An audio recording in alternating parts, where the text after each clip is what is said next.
그런데 시민분향소 주변에선 곳곳에서 충돌과 함께 고성이 오가기도 했습니다. 서울특별시 장으로 치르는 장례에 반대한다면서 고성을 지르거나 아무 관련 없는 예배를 보면서 소란이 빚어지기도 했습니다. 신수아 기자가 취재했습니다. 오전 11시부터 시작된 시민 분향은 대체로 차분하게 진행됐습니다. 마음이 아프죠. 좋은 사례가 있는데 정말 마음이 아프죠. 눈물 나더라고요. 하지만 일부의 우려대로 서울특별시장으로 결정된 것에 반대하는 항의가 이어지면서 분향소 곳곳에서는 크고 작은 소란이 발생했습니다.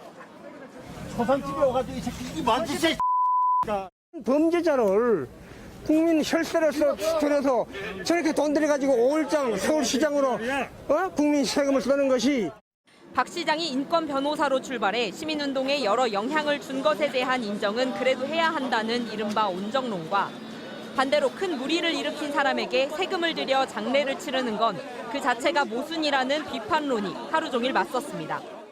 그 명예를 훼손시키고 말이야. 서울시 대한민국 국민을 이건 우롱하는 거야. 이거는 이것이 국민을 우롱합니다. 경찰이 제지에 나섰지만 소란은 계속됐습니다. 뭐라고? 폭력을 안 한다고 말씀드렸잖아요. 폭력이야 이게. 조문객들 옆에서 박수를 치며 찬송가를 부르는 사람들은 세금 투입은 안 된다고 외쳤고 대다수 조문객들은 그래도 이런 소란까지는 지나치지 않냐고 선을 그었습니다. 상가나 조문하는 다른 사람들, 마음 아픈 사람들 앞에서 그런 행동을 하는 거는 굉장히 이건 정말 비윤리적인 행동이라고 생각해요. 어제 박원순 서울시장의 마지막 행적을 쫓는다며 막말 방송을 한 가로세로 연구소는 오늘은 장례식장을 찾아와 서울행정법원에 집행금지 가처분을 신청했다고 밝혔습니다. MBC 뉴스 신수아입니다. 여러분 안녕하십니까? 고 박원순 서울시장의 빈소에는 이틀째 조문 행렬이 이어졌습니다. 하지만 장례 절차를 둘러싼 논란은 계속됐고 피해를 호소한 여성에 대한 2차 가해를 걱정하는 목소리도 이어졌습니다. 이런 가운데 서울광장엔 오늘 시민을 위한 분향소가 마련됐습니다. 분향소에 나가 있는 취재기자 연결해서 현장 상황 알아보겠습니다. 남효정 기자. 네, 분향소에 나와 있습니다. 네, 지금 분향소는 상황이 어떻습니까? 네, 오전 11시부터 시작된 조문은 지금도 계속되고 있습니다. 오늘 매우 무더웠는데도 많은 시민들이 찾아와 애도를 표했습니다. 그동안 잠도 못 자고 일 많이 하셨는데 편히 가셨으면 좋겠고 가족들 정말 뭐라고 위로를 말씀을 드릴 수가 없네요. 분향객들은 마스크를 쓰고 발열 체크까지 마치고 입장했는데 조문을 하면서 눈물을 훔치거나 목 놓아 우는 사람도 눈에 띄었습니다. 오늘 낮부터 조문 행렬이 크게 늘어났는데요. 서울광장 잔디밭을 크게 도는 긴 줄이 생겼고 적어도 20분 이상 기다려야 할 정도였습니다. 서울시는 오늘 오후 7시 반을 기준으로 조문객이 6천 명을 넘어섰다고 밝혔습니다. 네, 오늘 장례위원회가 장례위 구성과 장례 절차도 발표했죠. 네, 장례위원회 공동위원장은 백낙청 서울대 명예교수, 이해찬 더불어민주당 대표, 서울시장 권한대행을 맡고 있는 서정엽 행정 1부시장 등 3명이 맡게 됐습니다. 장례위는 시민사회와 정치권, 서울시를 대표한 구성이라고 설명했습니다. 장례는 예정대로 5일장으로 결정됐습니다. 3일장을 검토하기도 했지만 외국에 나가 있는 가족이 귀국하는 시일을 감안한 결정이라고 장례위는 밝혔습니다.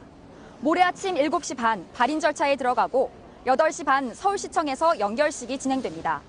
이후 서울시청 주변을 돌며 고별 인사를 한 뒤 서울 추모공원에서 화장을 할 예정입니다. 네, 서울시 전직 비서의 성추행 고소를 두고도 논란이 계속되고 있는데요. 이 여성에 대한 2차 피해를 막아야 한다는 목소리도 이어졌죠. 네, 경찰은 고소장이 접수된 건 맞지만 아직 박 시장의 죽음과 어떤 연관성이 있는지는 명확하지 않다고 설명하고 있습니다. 하지만 경찰의 설명과 달리 의혹이 있다면 제대로 규명해야 한다는 주장도 나오고 있습니다.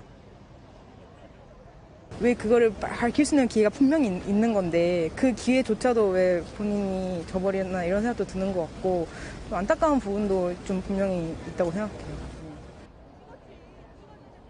일부 여성단체는 성추행 의혹 진상규명과 관련해 박 시장의 결정에 아쉬움을 드러내기도 했습니다. 정의의 편에서 잘못을 바로잡았던 행적과 달리 공직자로서 책임 있는 자세를 저버린 게 아니냐는 지적입니다.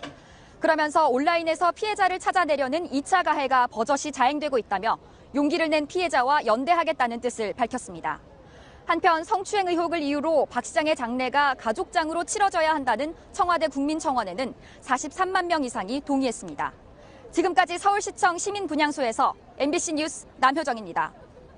그런데 코로나19 치료제와 관련해서 국내에서 희소식이 전해졌습니다. 석 달 전에 중증 환자 2명이 혈장 치료를 받고 완치 판정을 받았는데요.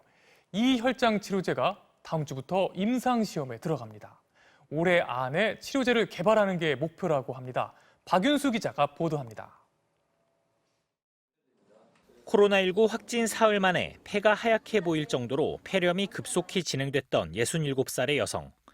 에이즈 치료제 등 각종 항바이러스제도 소용이 없었습니다. 그런데 코로나19 완치자 몸에서 채취한 혈장 500cc를 2차례 투여하자 3일 만에 폐렴 증상이 눈에 띄게 개선됐고 혈장 치료 2주 만에 완치됐습니다. 치료 과정을 경험한 사람의 혈장, 그러니까 어떻게 보면 면역 체계를 얻는 거거든요. 특히 바이러스를 무력화하는 혈장 안 중화항체의 수치는 감염된 뒤 서너 달까지 높게 유지되다 보니 지금이 혈장 치료제의 골든타임으로 주목받았습니다. 그동안 혈장 확보의 어려움으로 치료제 개발을 위한 연구조차 어려웠던 상황도 조금씩 나아지고 있습니다. 방역당국은 혈장을 공여키로 한 완치자 375명 가운데 171명의 혈장을 제공받아 본격적인 개발에 들어간다고 밝혔습니다. 아마 다음 주 중에 제재 생산이 시작이 되고 이후 바로 임상시험이 이루어질 예정으로 있습니다. 또 대구와 경북의 신천지 교회 관련 완치자 500명으로부터 혈장을 제공받을 예정이라 더 많은 양의 치료제 생산도 기대됩니다. 정부가 올해 안에 치료제 개발을 목표로 속도를 내는 가운데 공식 치료제인 렘데시비르는 국내 중증 환자 42명에게 투여돼 9명이 호전됐지만 3명은 악화된 것으로 나타나 치료제 효과에 대해선 전문적인 검토가 필요하다고 방역당국은 밝혔습니다. MBC 뉴스 박윤수입니다. 요즘 국민적으로 가장 민감한 주제, 바로 부동산이죠. 어제 다주택자의 세부담을 대폭 높인 새로운 정부 대책이 나왔는데요. 저희 기자가 오늘 현장을 돌아봤더니 아직까지는 집을 팔기보다는 더 지켜보겠다는 분위기라고 합니다. 강나림 기자가 다녀왔습니다. 6.17 대책 이후 한 달 사이 도리어 가격이 2억 가까이 급등한 서울 송파구 신천동의 아파트. 어제 고강도 부동산 대책 발표 직후 시장 분위기를 묻는 집주인들 전화가 잇따랐지만 정작 집을 내놓겠다는 사람은 없었습니다. 당기는 분위기지. 안내란 세금을 양도세, 보유세 모든 거 다 하니까 오히려 그냥 갖고 가겠다. 팔아 현금 갖고 뭐래요? 은행에 금리도 없는데. 길 건너 잠실동도 마찬가지. 잇따른 대책에 거래가 뜸해지긴 했지만 호가는 그대로입니다. 종부세가 2배 올랐다고 해도 집값은 종부세의 10배 이상 올랐기 때문입니다. 돈이 급한 사람들은 팔겠지만 그렇지 않은 사람들은 그냥 가지고 있을 거예요. 어차피 더 오를 거로 보니까. 집을 팔아 양도세를 내느니 차라리 자녀에게 증여하겠다는 다주택자들의 문의도 이어졌습니다. 당겨서 증여를 하시는 거죠. 그게 더 이제 절세 효과가 있다고 생각하시는 거죠. 여러 채 갖고 있는 분은 이거를 조절할 수 있는 여력이 되세요. 증여를 하던가 뭘 하던가 버티던가.